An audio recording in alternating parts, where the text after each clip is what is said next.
It's the day they've worked toward for years. But before graduation day, we sat down with 5 Mitchell High School seniors to ask them what it's like trying to pay for college in 2014. How many of you guys worried or thought about debt because of college? Oh, yeah. Yes, all the time. All the time, How many of you went through the process of applying for scholarships and financial aid? Wow. Yeah. Who got it? I got it because I'm amazingly poor. Annika Leroy is the only one in this group to get significant financial help. I applied for over 50 scholarships. I only got a total of 3. She says her good grades and hard work are part of it, but the main reason is because she's homeless. When you're talking about going to college, as you said, I'm lucky to be extremely poor. Explain that.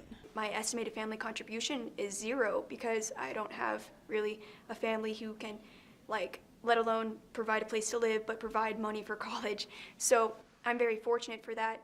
It's kind of a blessing in disguise because I get $19,000 in financial aid with going to the University of Boulder. Last year, the only undergraduate students to get the maximum Pell Grant amount of $5,500 had an expected family income of 0. Annika's friend, Sarah Roma, said she too dreamed of going to CU Boulder, but can't afford it. Me and Annika, we went and toured there together, actually. We planned our dorm, everything.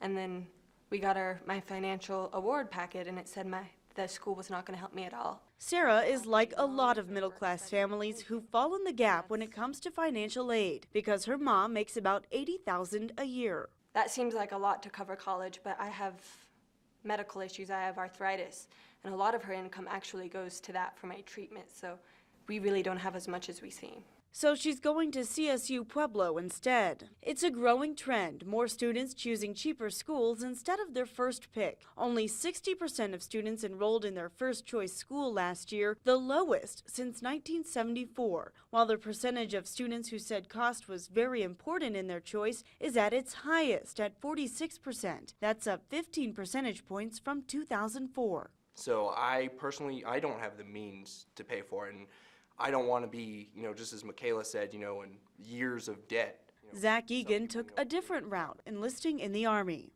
I'm not saying that I chose the military just to pay for my college, but that was a benefit. And I chose the military because I want to be a part of something bigger than myself.